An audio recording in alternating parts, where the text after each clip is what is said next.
Magandang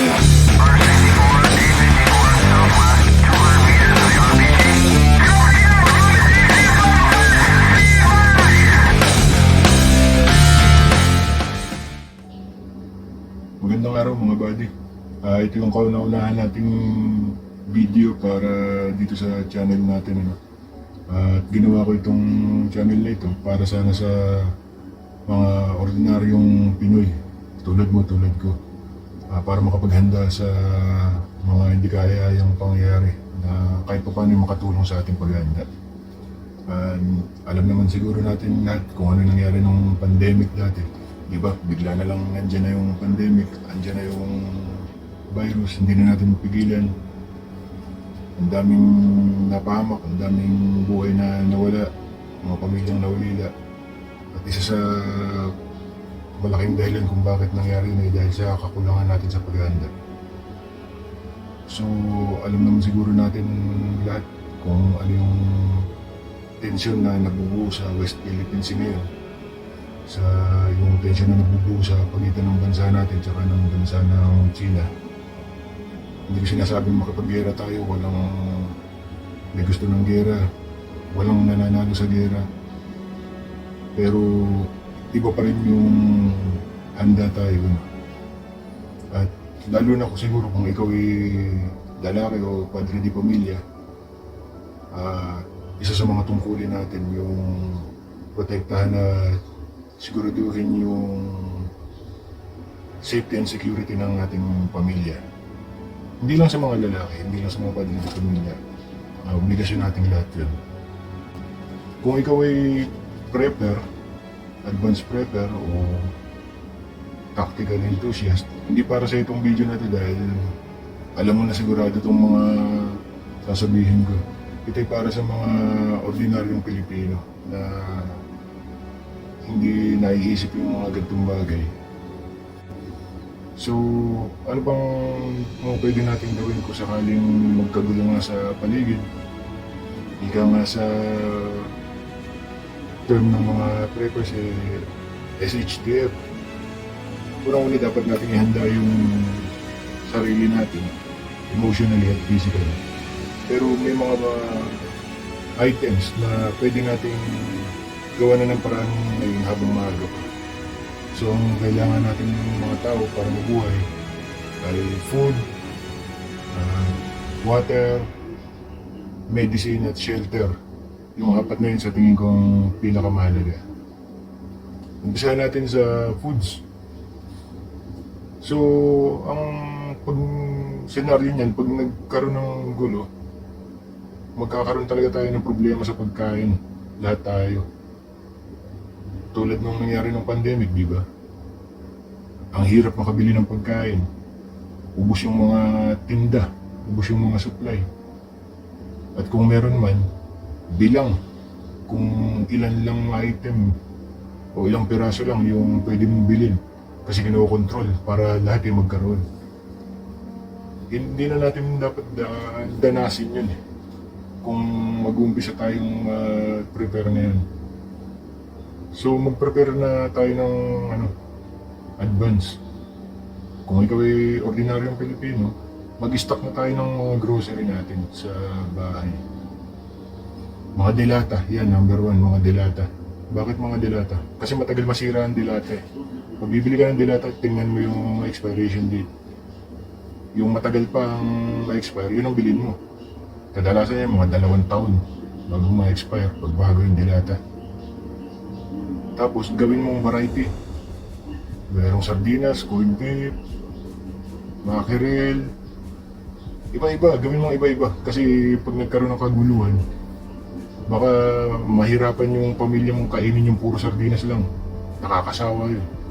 Pero kung variety ang bibilin mo, kahit pa paano, paiba-iba yung matitikman ninyo. Diba meron din tayong mga naka-pouch o naka-lata din na yung mga instant na ulam. Yun, magandang option din yun. Sa ngayon, pag tatanungin ko kayo, sigurado yung sasagot nyo ay hindi masarap yun. Totoo naman, hindi siya masarap. Hindi katulad ng mga luto natin sa bahay. Pero sa panahon ng kaguluhan, yun lang maiba yung lasa ng kinakain mo, eh napakasarap na nun. Kaya isama nyo sa options, i-consider nyo rin bumili ng mga naka-pouch na ulam. Hindi nyo naman kailangan biglain yung ano eh, kasi syempre gagastusan natin yan. Hindi nyo naman kailangan biglain para hindi rin kayo magipid. Halimbawa kung ikaw ay ordinaryong tricycle driver o factory worker, manggagawa, tuwing sahod bumili ka ng ekstrang 3 hanggang 5 dilata na malalaki. Tapos i-stock nyo. Huwag nyo kakainin ha. Kumbaga, iba yung budget dapat para sa i-stock na pagkain. Iba yung budget para sa pang-araw-araw na ihahain sa hapag. Yung i-stock ninyo, stock talaga siya. Kumbaga pang emergency purpose lang siya. So, maglagay ka sa cabinet nyo, punuin mo yung supply cabinet nyo ng pagkain. Bigas, yan. Hindi kailangan sobrang mamahaling bigas, basta yung kaya mong ipunin. Napakalaking tulong yan pagdating ng sakuna. Yun, ganoon ang gawin natin mga buddy. Malaking tulong yun. Tapos tubig.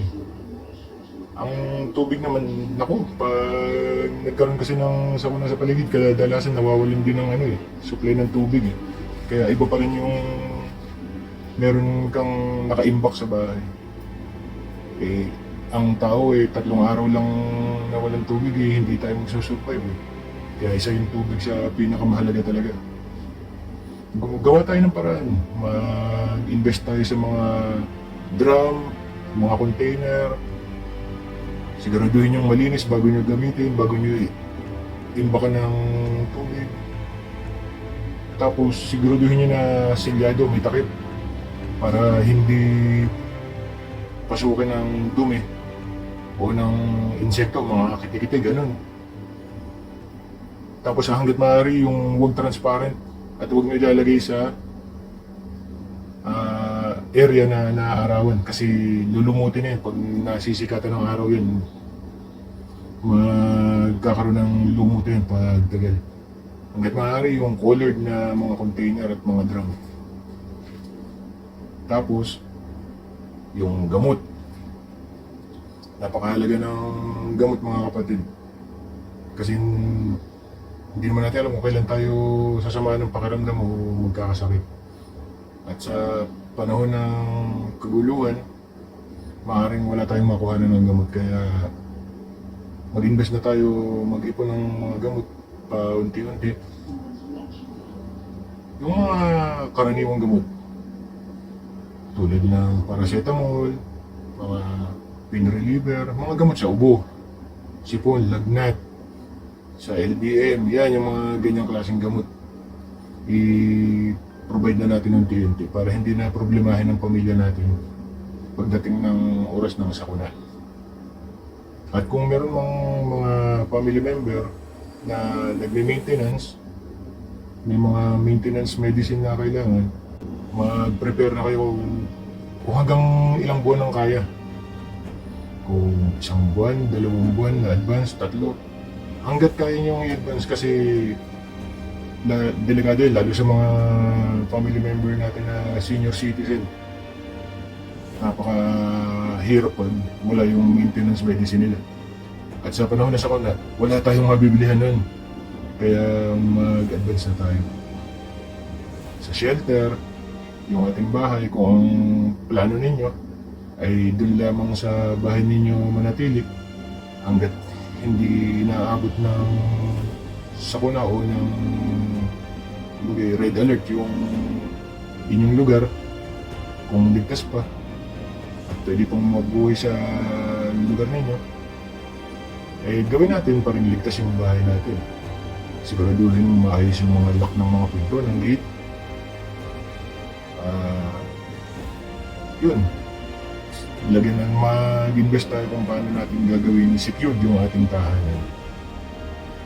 Kung naman medyo delikado na dun sa inyong lugar o sa tingin nyo magiging delikado sa inyong lugar, baka dapat i-consider nyo rin kung paano aalis, lilikas, at kung saan kayo pupunta na ligtas. Ayun, siguro yun na muna ngayong video na ito, yun muna ang talakayin natin. Gagawa na lang tayo ng mga susunod na video para sa iba pang paghahanda.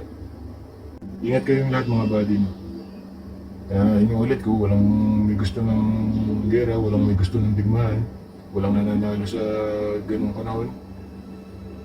Puro hirap at dusa lang yun. Pero kung darating nga yung panahon na magkagulo sa paligid, magkaroon ng collapse sa paligid natin, mas may laban tayo kung tayo ay handa.